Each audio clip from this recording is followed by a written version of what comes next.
All right, everybody, welcome to another episode of the Super Smith Bros podcast. I'm BLS. Joining me as always is my brother DRS. What's up, brother? What's up? Nothing, dude. Just chilling out today, playing some games, waiting for fucking Watch Dogs comes out on Tuesday. I'm super psyched about it. We're going to be doing a live stream on the new Super Smith Bros Twitch channel, and I'm super excited. So you will get to vicariously live through my Watch Dogs experience on Twitch as I play it live. I'm psyched about it.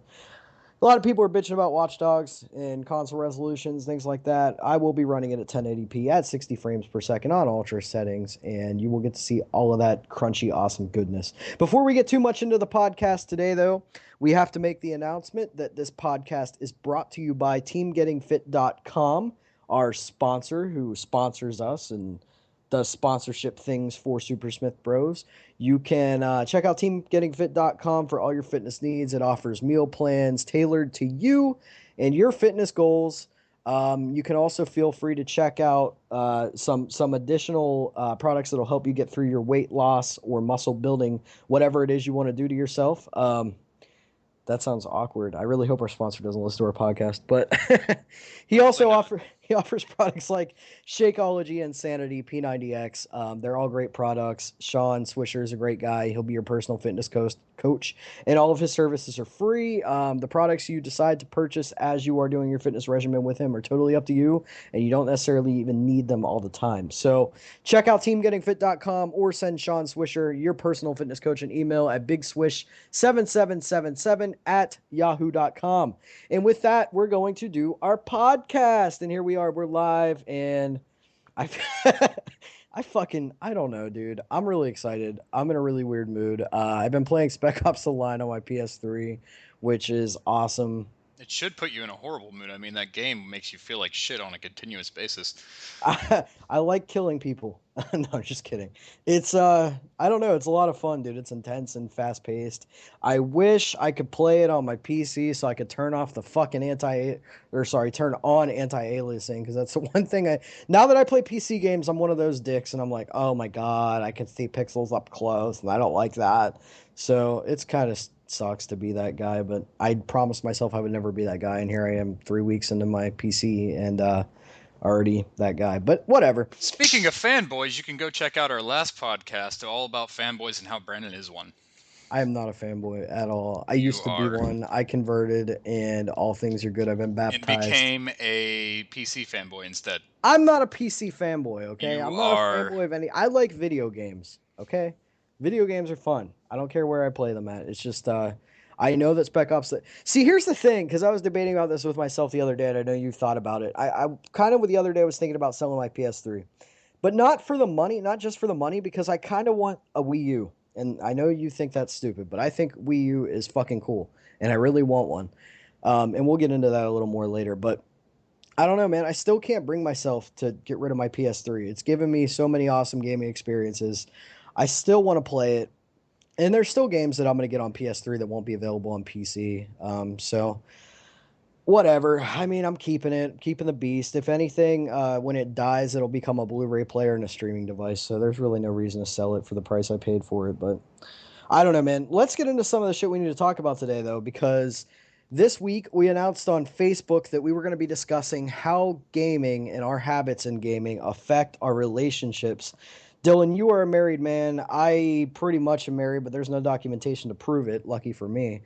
um, Tell me about it. yeah, right. So today we're gonna let's talk about that a little bit. How does your wife's name is Rachel? Mm-hmm. How does gaming affect your relationship with Rachel, and how do you manage to fit your game time in while holding up your obligations in the relationship? I just don't. No. It can be tricky. I mean, if you're a gamer, you know that you really get into certain games, such as I've been playing Arcade quite a bit lately to try to bring you guys content and figure out what the game's all about. And that takes time. I mean, you're going to sit there and you're going to play a game on average. If you're sitting down to play a game, you're going to play it for a couple hours, maybe 3. Sometimes you get lost and play for 5. And I love that you're just naming times that you should sit down and play video games. So yeah, like, well, I'm just saying, like it's pretty easy to sit down and play for a long extended period of time, and it's pretty easy to get yelled at for doing that. Um, you're sitting there and you're like, "Oh, I'm just playing a game," and then all of a sudden you realize that you had stuff that you said you were gonna do, like watch a movie or let's make dinner together or something like that, or let's eat dinner together, and then all of a sudden you just didn't do any of that. And then you go to bed and you're like, "Yeah, today was great," and she's like, "Really? Because I had a fucking shitty day 'cause you didn't do anything." And I was like, "Oh, well then." So it can be strenuous, but at the same time, she does attempt to play games with me. I wish they were better games, but I mean, we're getting there. I'm trying to convert her over to being a gamer. That way, it's an excuse for me to play more games. But I don't know. How about you? it's not so bad for me. Jackie's very passive aggressive about it. So basically, my gaming habits tend to be the same as a person who watches TV. So if I were to sit down and watch TV, I would play a game instead. A lot of people would rather watch fucking man.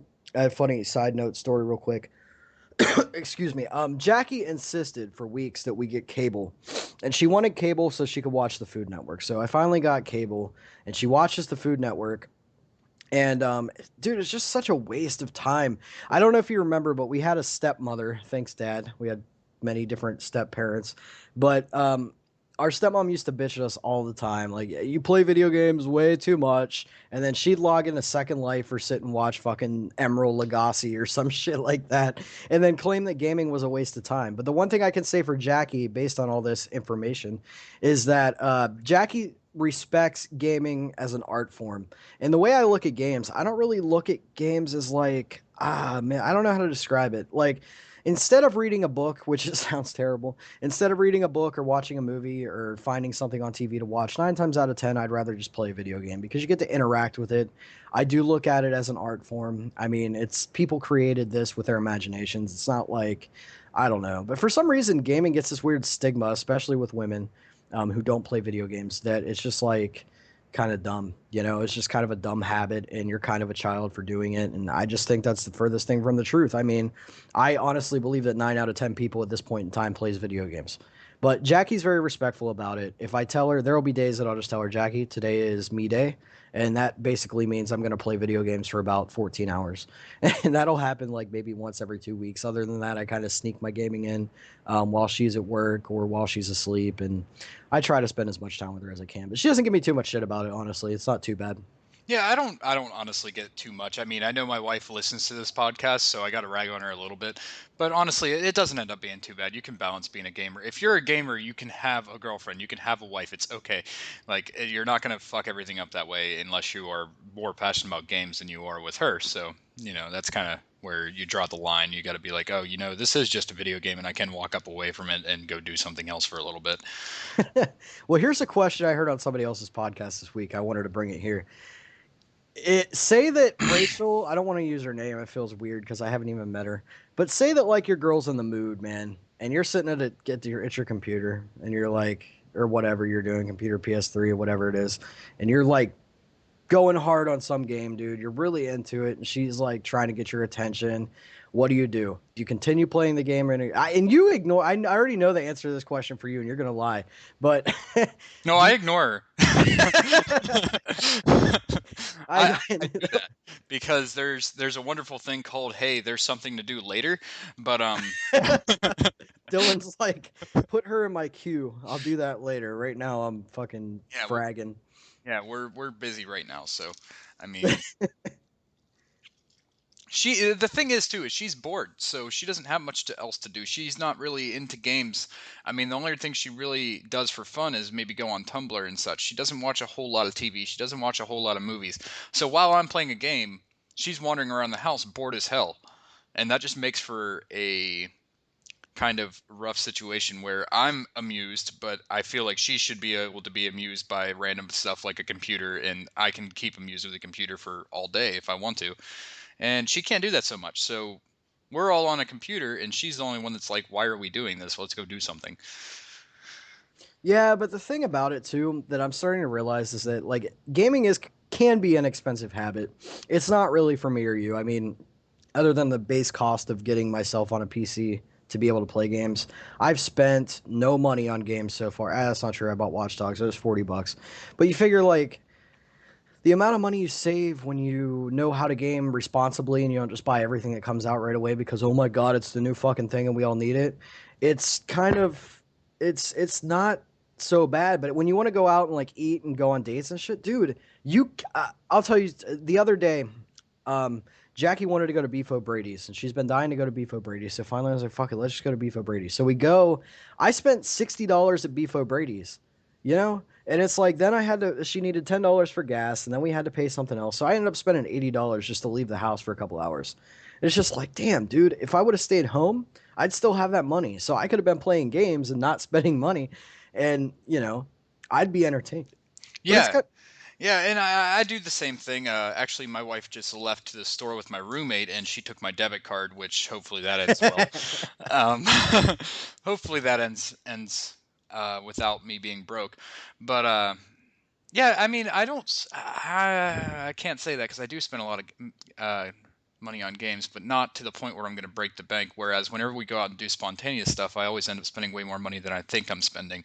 It's really yeah. easy to be out and having fun and doing things and spending money on things because I know I have a couple $100 in the bank, so $10 here, $10 there, and all of a sudden I look and I'm like, well, now I don't have a couple $100 in the bank. What happened? That adds up really, really quick. I actually keep track of my budget in my phone with an app called what's it called? Don't you dare! It's called Pocket Budget. We should call them guys up and see Yeah, if now they gotta pay us, damn it. yeah, Pocket Budget, you owe us money. But also, it's a great app, dude, because you look at your reports at the end of the month, you can see where all your money went. So it's not like, oh fuck, dude, I don't know where I spent all my money, and then you find out exactly where it was. And I tend to spend a lot of money on food, and that's mostly because we go out to eat all the damn time. Because I mean, we live in Orlando, and there's plenty of stuff to do. We could go to Disney, but if we go to Disney, we're still going to spend a fuck ton of money, even though we get it for free.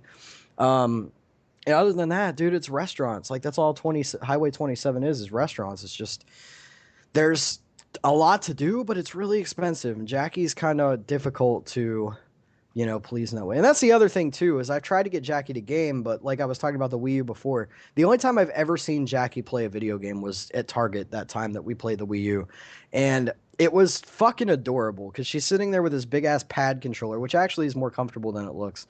And she's just staring at it intently. I've never seen her do anything other than her cell phone. She just got a smartphone a couple months ago, and she never puts it down. But as far as the Wii U and video games, like we were playing like the new Super Mario game, whatever it is, and she was just so into it and so entertained. And I was just like, she is starting to understand why I play games the way I do because it's leaving reality. A lot of people like to drink. A lot of people do drugs.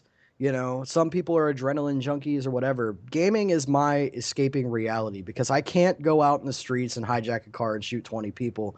And I also can't turn into a dragon and eat 7 people. I can't do those things. So that's why I play video games, so that I have the ability to do that shit. But me and Jackie also, we're very, if you remember that 70s show, I'm very Stephen Hyde. She's very Jackie Burkhart. She's all princesses and unicorns and shit. And I'm more like the rocker and let's watch horror flicks and things like that. So that's another disconnect too, because when we actually do try to consume entertainment together, there's always some kind of compromise. I'm always just like, okay, honey, we can watch Frozen again, or okay, let's watch Iron Chef, or what. It's never like you got to try to watch Texas Chainsaw Massacre. So I kind of almost have to be separate from her when it comes to my entertainment habits. Otherwise, there's just a big disconnect. I end up making fun of whatever she's watching with me and she gets mad. So Yeah, and that's a big thing too, is you have to agree to disagree and just do your own things that amuse you. Because I have the same thing. It's almost like me and you have the same life in a sense. Mhm. Because my wife's the same way. She loves Disney movies and she always wants to do something like that. I would much rather. I have yet to get her to watch a scary movie with me, which I love scary movies. I came close one time. I got her to watch Pet Cemetery, and it terrified her, so she'll never That's watch a the scary movie ever again. worst horror movie to She try. chose it. Not on She chose it. We went through all the scary movies. She's like, Pet Cemetery. And I'm like, that one's really scary. And she's like, yeah, but it seems nice. And I was like, okay. because the word pet is in the title. Right, exactly. She's like, oh, this seems nice. And I was There's like, it's pets. not, though. But, so she got to the point where the guy that was dead with his head crashed, smashed in, decided that he was going to wake up and start talking, and then she turned it off and freaked out. So that was her first scary movie experience. She's never seen a scary movie. She never watches these things. That scene in Cemetery still gives me goosebumps to this day when I think about it. That was probably the scariest thing I've ever seen in my life. Yeah, and I mean, really, I was watching it, and it just kind of, It's really unnerving. yeah, for me, I just kind of looked at it. I actually was picking apart the graphics because, as you know, it's an older movie, so I'm just kind of looking at it like, eh. They didn't have anti-aliasing back then. Would you quit on the references? Jesus Christ. I'm so proud of myself that I know things about PC now that it's like it's cool because this generation of consoles, in my opinion, has been the most disappointing of all time. Can we agree on that? I can agree on that. Oh my god. And it's funny too because on a lot of the forums we go to and a lot of the people we chat with about games, everybody wants to take a side and defend their console of choice, whether it's Xbox One or which Xbox One is pretty much the equivalent of PS4 now, without the Kinect, without the gold membership to watch Netflix, things like that. It doesn't fucking matter to me, man. It's just like in past years, if you asked me last year, which console's better, PS3 or Xbox, I could give you an educated reason why the PS3 is a better console if you're a true gamer, in my opinion. That's a pretty bold statement. Not that there's anything wrong with owning an Xbox or that we hate people that own Xbox or fucking you owned an Xbox, Dylan. yeah, my roommate also is very much an Xbox 360 gamer, but the reason why people own Xboxes is because at the time that they came out, a lot of people had them, and it was before PS4 or PS3 even came out. So a lot of people were already established on Xbox. It was the new first gen or first new gen console that had come out. So of course that was the only choice you had if you wanted to step up from your PS2 that you had, which is what most people had at the time. So Right. you stepped up from that and you went to your 360. Well, then PS3 was a little late to the draw, and they came out later, and they did do better. I mean, I got to say the functionality of a PS3 is a little bit better, down to whenever I play a movie that I burnt onto a disc. If I were to play a movie on a PS3, it doesn't work, or on a Xbox 360. I have problems trying to get that to run on there. It just says multimedia disc and it won't actually play it. But then as soon as I pop into the PS3, it just goes. So it's stupid stuff like that they did better with the PS3. The games were a little bit higher quality as far as playability and graphics go, that balance. But everybody was so dedicated to Xbox because that's what their friends had, and everybody wants to play with their friends. I support that full-heartedly. That's why I ended up with an Xbox myself, was because that's what my friends were playing. You want to play with your friends. They're talking about a game. You don't want to be like, oh, I play that game too, but I can't play with you because I have a PS3. And that's why that's what all of this started over. Is just like there's no better or worse console. Xbox 360 ended up being better for the community. More people had it. A vast majority of people had it, whereas a PS3, less people had it. But the games, especially when it came to single player titles, it was much better for that. So it was really just what type of gamer you were. If you were an online hardcore, I want to play games online, then you better go over to the 360 because there's much better, much more people that play for that type of play style. Whereas with PS3, there was online capabilities. They both had single player and online titles, but PS3 had far more single player titles. So if you were more into like RPGs and such that were single player immersive storyline driven games, then you wanted a PS3. Well, not to mention, it usually comes down to the exclusives too. Like, Xbox had some pretty sweet exclusives last gen, like Gears of War, Halo, um, Mass Effect for a while was an exclusive. PS3 had God of War, Killzone, Uncharted. So it's really just a matter of the experience that you prefer. And we talked about this last week with the Fanboy Show. But the point I'm trying to make is just that with my PC, I've gotten a next gen experience, at least as close as I can be to that. So it's like a new toy. Like I still have my PS3 hooked up, but I still, like I said earlier, it's kind of hard for me to play it. And I'm used to the mouse and keyboard now. I'm used to being able to adjust my graphics however I feel like. I'm used to, a lot more options and just a different PC brings such a different style of games to you too. Like The Witcher, the first Witcher game would never work on a console. It just would not work. No, it really couldn't. The second one is very similar, and they somehow managed to make it work on a console. I heard that was kind of rough, though. The first time I actually got to talk to somebody about The Witcher, because it isn't a very popular game among people. Not a lot of people have actually played it, especially since it was originally just a PC title.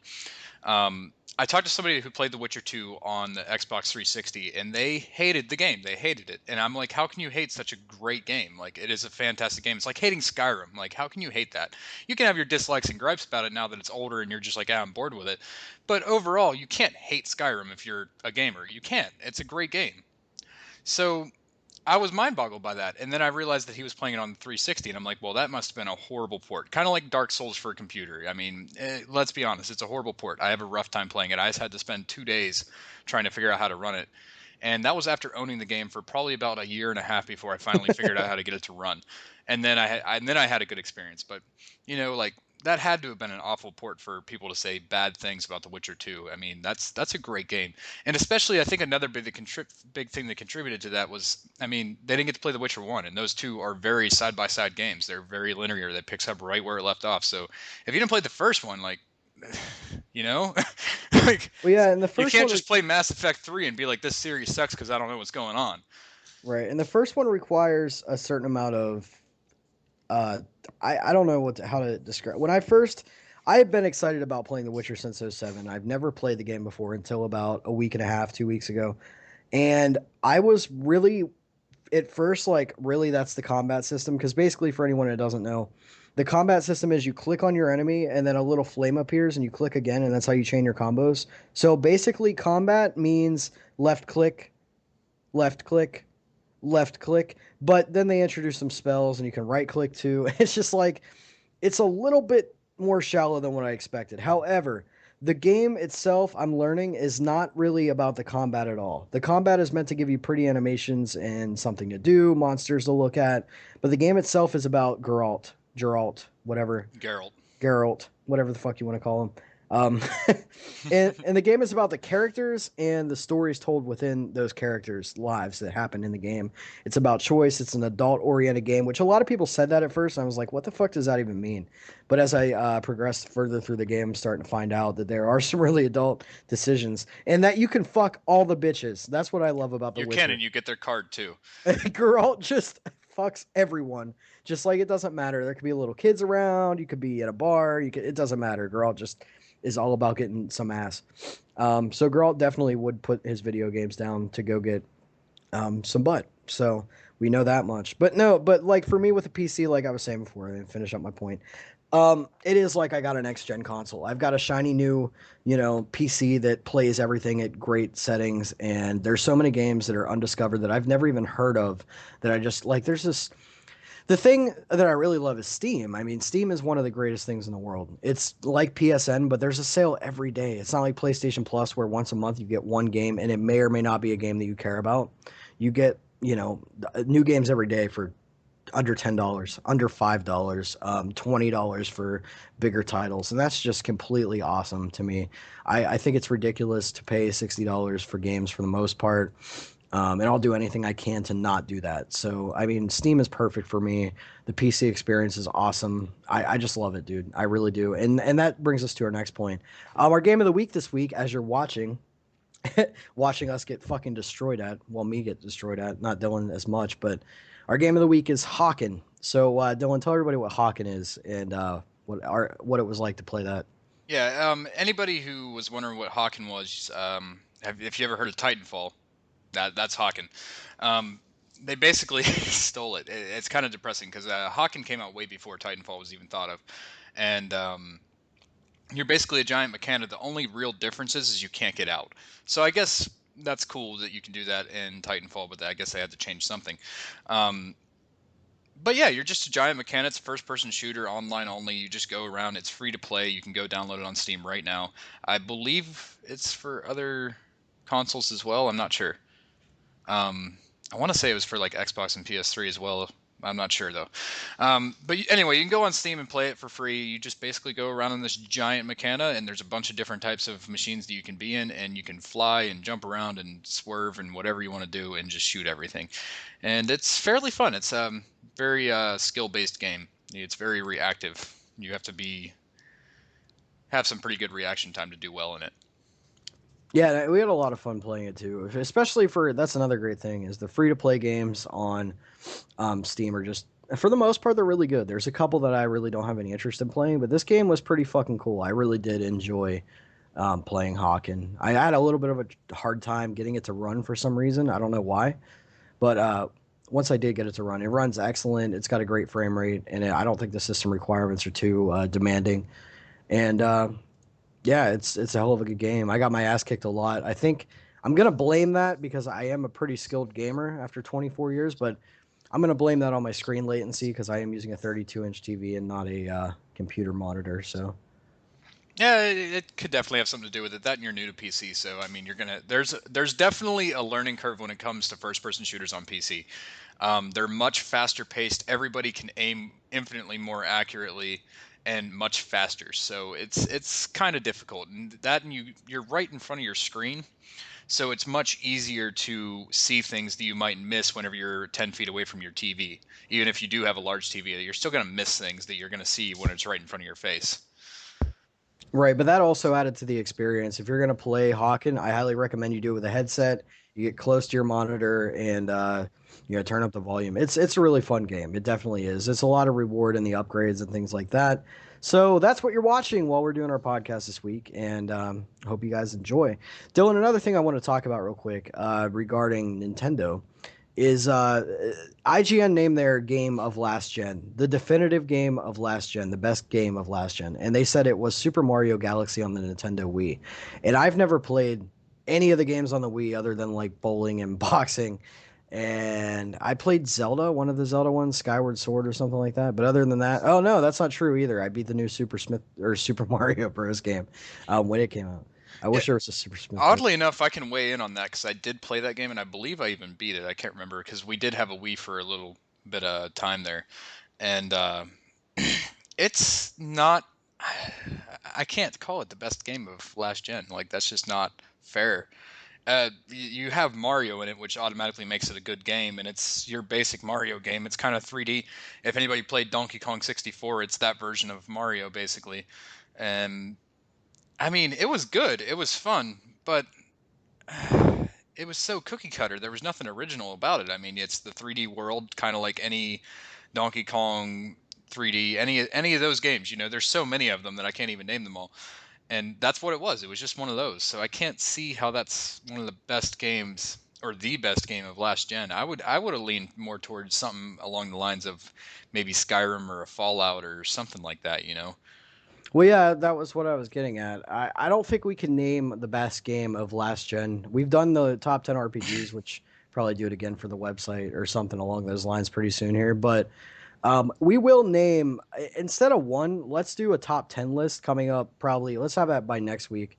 We'll come up with our top 10 games of last gen.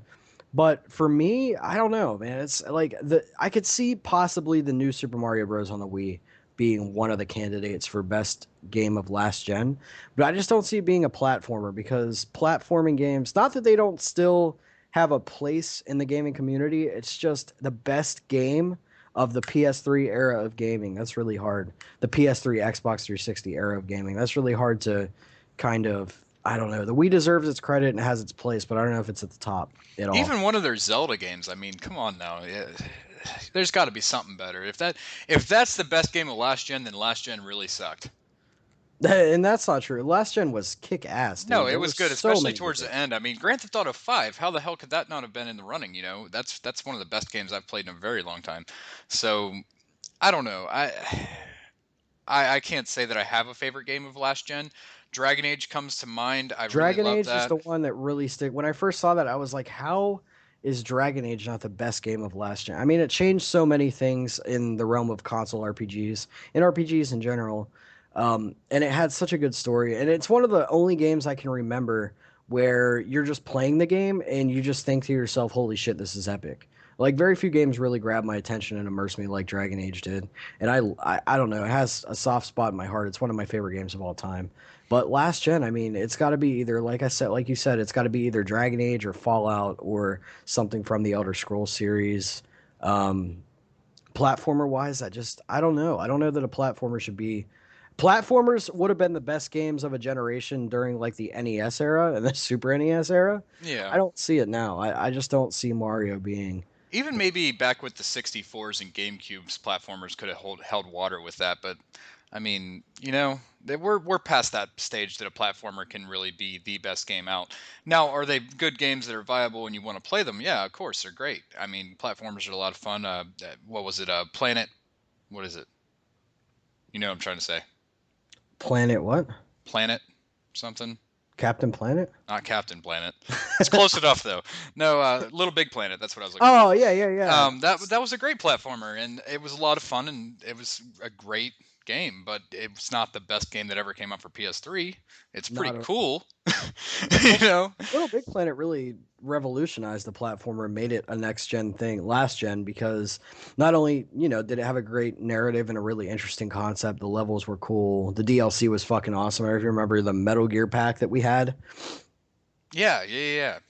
But that shit was cool. Plus, you could customize your own levels, upload them online, download other people. People made crazy shit with that, roller coasters, and it was basically like the Minecraft of its time, I guess.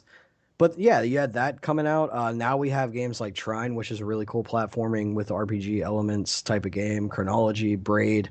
There's a lot of good platformers out there. Spelunky is another one. Spelunky is an awesome platforming game on the PS3. Can't Uh, forget about Broforce. Broforce, yeah, Broforce is a good platforming game. I don't know if it's as much a platformer as it like a side-scrolling shooter. Because yes, we have to get technical about that. But That's I don't, I don't know, dude. I honestly, if it's me, like I said, it's got to be Dragon Age, Fallout 3, or probably Skyrim. I don't know how you deviate away from RPGs either for last gen, because last gen was like a big shift in what happened in RPG games as far as, yeah. as I can't think of any big games that came out that weren't RPG-ish that I really enjoyed. I mean, I mean, God of War, I guess, could be a fair. God of War 3, I think, was an incredible game. yeah. I But mean, I like God of War, the God of War series, but it got really old for me after the first couple. see, here's the thing, too. I don't know if it's fair to pick a console exclusive as the best game of last gen either. Yeah, that's true too. Like you can't say the only game for we. I have so many issues with this. I really don't like that. Anyway, we'll talk about that more next week. We'll make a top 10 list and we will post it on the website. We'll briefly discuss it in the podcast next week. Right, But and you definitely hit on something that I don't know if you noticed. You were talking about how your PC is like a next gen experience right now. Now, the thing I wanted to hit on with that is PC really doesn't go through generations. It's constantly evolving with the computer hardware that just comes out. There's no scheduled time that hardware comes out. It's not really advertised a lot that it's coming out. You just got to kind of go and look around and see what's been released.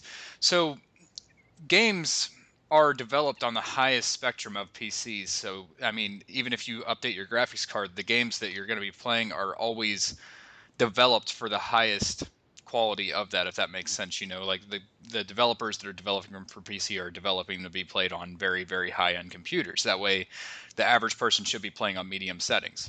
That's the right. way it's supposed to be.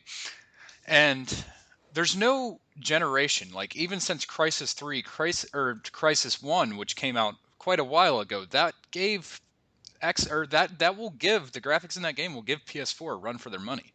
And that's really what I was getting at is yes, our physics and different types of engines that are running are evolving and they're getting better, but PC integrates that with each and every game that comes out with PC. Well, no, yeah, but here's the thing, though. I think that as far as generations go with PC, it's more of a development thing than it is. It's not a hardware issue where, oh, it's PS4's out. I got to go build a new PC. It's not really that. It's just the developers change the way that they develop games because a lot of times they're developing a game with the console in mind. I mean, for example, Watch Dogs, it's going to run really well on the PC, but it's not quite going to get the same performance on a console that it will on my PC or anybody's PC. Right, So and that's what I was getting at. Is that's just with the PC, it doesn't go through generations. It doesn't go through steps. There's no PC one, PC two, PC three. It's not like that. dude, we have to So like 6,000 by now. in the 8 years it took between the PS3 and the PS4, PC has been consistently getting stronger through that. We've after a couple of years of PS3 being out, that's when developers stepped up their game from PS2. So the games that were coming out were already there for PS or for PC. and already better quality than PS3 could be, which is what the PS4 just caught up with. So that's why I'm not crazy interested when new things come out. I mean, when the PS3 came out, I was really excited, but that's because I wasn't a PC gamer at the time. That's when I became a PC gamer. So now that the new console came out, I was kind of excited for PS4, but the more and more I thought about it, I'm like, I don't care.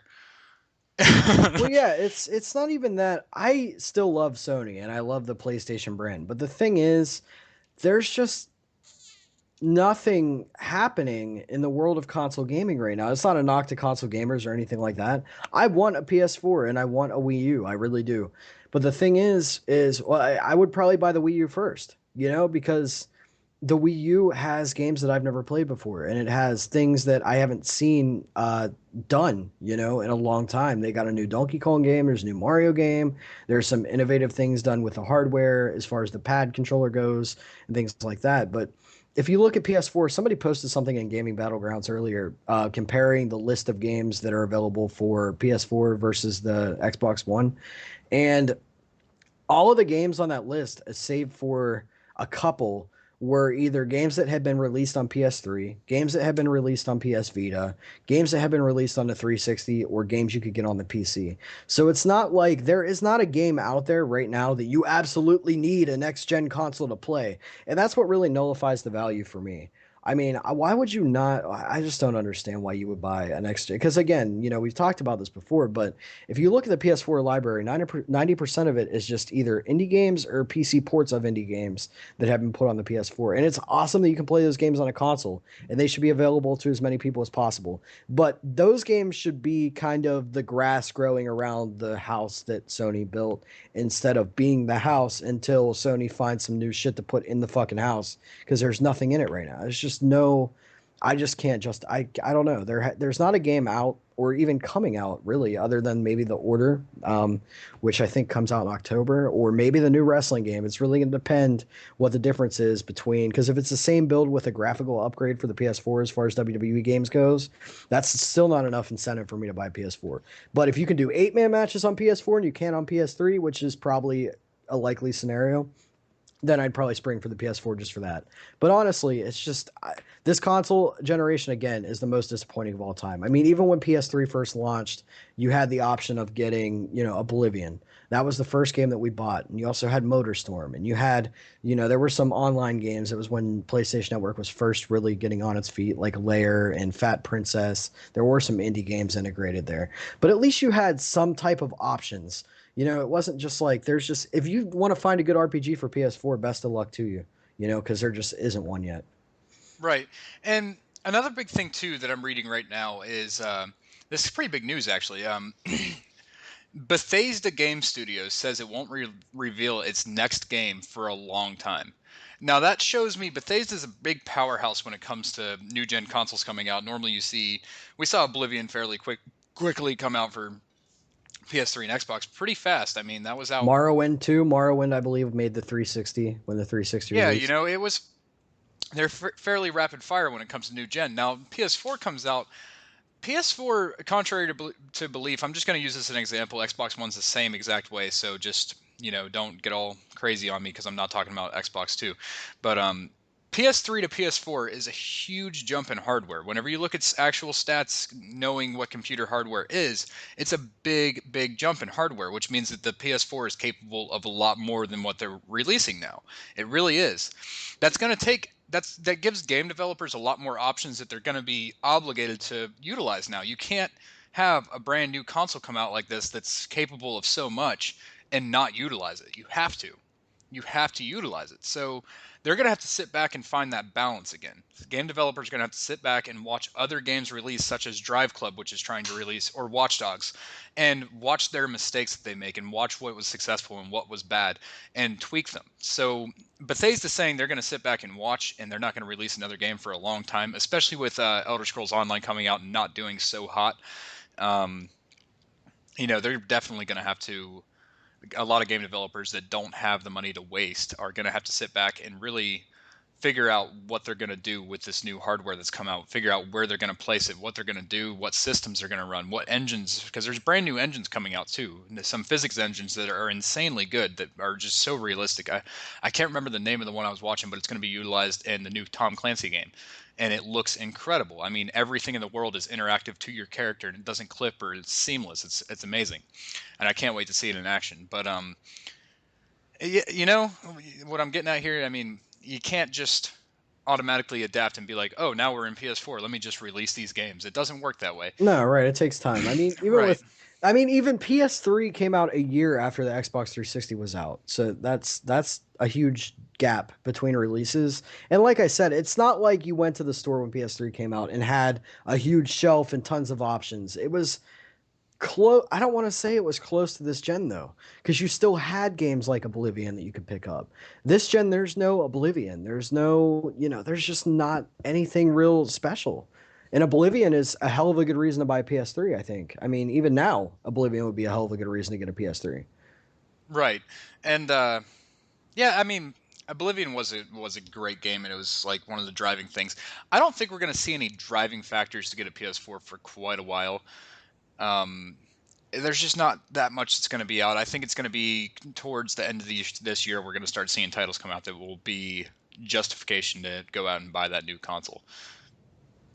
Yeah, it's just gonna be. I really think I'm really hoping that the Order 1886, which actually Sony's going to be previewing some new PS4 gameplay tonight on Twitch. Let me find that.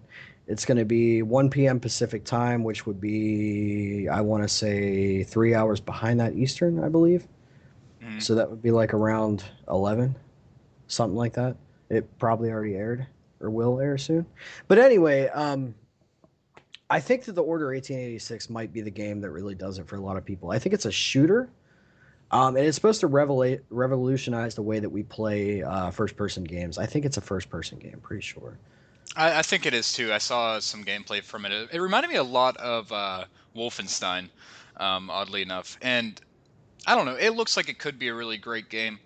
Um, we're running out of time here a little bit, but we'll try to go into a couple more things. I have a quick question. When is there going to be a good Spider-Man game that's released? I don't know. Like you said, we got about 10 minutes left. When will there be a good Spider-Man game? I honestly don't know, but I can't. The last good Spider-Man game that I played was on the GameCube, and it was called. Fuck. It was something to do with Venom, and you were also Spider-Man, and it was more of a comic book oriented game. It wasn't a movie knockoff or anything, which is what most Spider-Man games tend to be.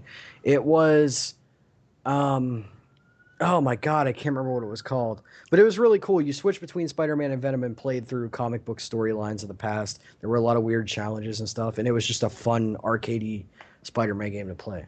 Right, I was just asking because I'm looking at the review for the Amazing Spider-Man 2 game, and it only got a 5. So, I mean, I'm just like, I would love a good Spider-Man game. Spider-Man is such a cool comic book character that it drives me insane that the movies are fucking up so much, and then the games come out and they're not good games. Like, how can you fuck up a Spider-Man game? I mean, that's like the coolest thing, to be a superhero. Like, how do you fuck up a game about that?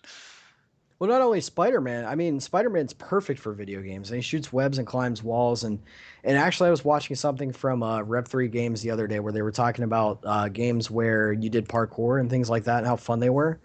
Like, for example, Assassin's Creed, how we don't love Assassin's Creed at all. There's too many of them being made. But the parkour factor of the game is really what makes the game playable to me. Hmm. Mirror's Edge, things like that, where you can just run and do crazy shit really fast. Sonic the Hedgehog's a great example. Spider-Man's perfect for that gaming world where you can just do ridiculous shit. He has a great lineup of villains. And there's plenty of comic stories to be told, but for some reason, we just never seem to get. I mean, it did Shattered Dimensions, I think, a few years back, which got okay reviews, came out okay. The last superhero game I remember buying and being really psyched for was Marvel Ultimate Alliance 2. And it's based on the engine and the development of, I don't even remember, X-Men Legends on the GameCube we used to Oh, of play. course I do. That game was amazing. Actually, I would love to go back and play it because I do have we went out and we bought Marvel Ultimate Alliance and Marvel Ultimate Alliance 2, and they just don't do it justice compared to Oh what my I god. wanted. I'm so glad that you said that, dude, because I hated Ultimate Alliance too. I was just like, this is I knew what I wanted out of the gameplay, and it just for some reason, I don't know what it is, but it just that game disappointed the living shit out of me. Yeah, And it doesn't do it. The X-Men Legends was just so much better. I think so too. I don't know if it's because the GameCube had a better um I don't know. It doesn't make any sense that it wouldn't be better than the GameCube one, especially when you're limited to just the X-Men instead of, I was also pissed off they didn't put the Punisher in the game because now Disney owns Marvel, so fucking Punisher might as well just go take a nap forever. But Yeah, that pretty much seals the deal for Punisher. We're never going to see a good movie out of that ever again. I've been saying, Maybe he'll go kiss a princess or something. yeah, maybe Punisher will become the new. I don't even know. We I can't. just killed 90% of our fan base, so let's do this. But but yeah, dude, it's really a big letdown there. Even I want to bring this up too real quick before we close because I was playing Batman Arkham City the other day. That's one of the games I actually kept my PS3 for. I know that it's available on PC. I would just rather play it on my console. Um, and I came to the conclusion after about 2 hours of gameplay that I just really don't like that game. I don't know I'm just sitting here playing it. And I'm like, oh no, I gotta go do this or go beat the shit out of Joker or whatever. And I'm like flying around the city. I don't like it. I just don't. I was just like, I don't enjoy this. I don't know why I'm still playing it. And I really want to finish the series, but I'm just like, I'm just not that into it. I did the same thing. I got Batman Arkham Asylum from GameFly because I wanted to try that out. So I got it from GameFly, and I didn't even return it to them because it was so bad that I'm like, you don't even want this, guys. So It's not. See, it's not that it's a bad game though. I actually thought Arkham Asylum was pretty good when it came out.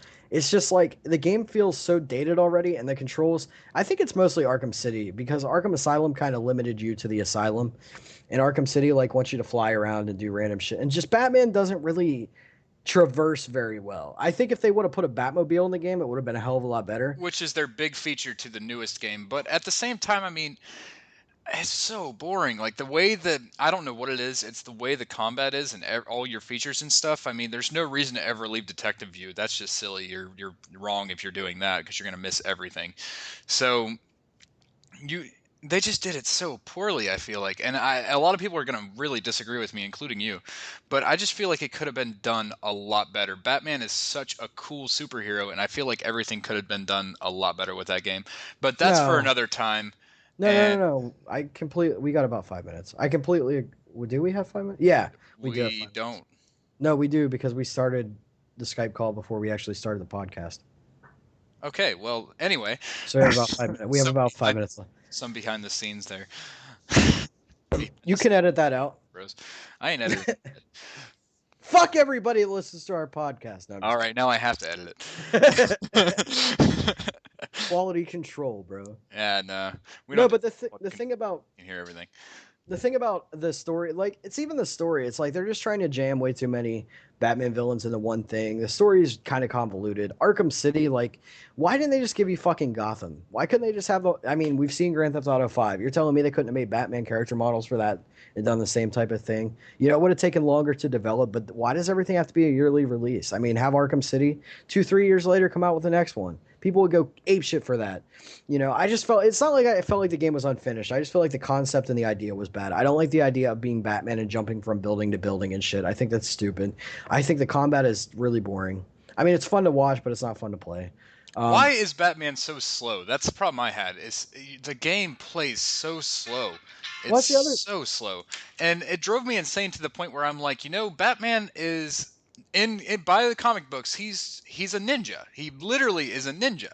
You're right. And why is he the slowest fucking ninja to ever exist? Why are his forearms the size of fucking everybody else's torso? That's the other thing.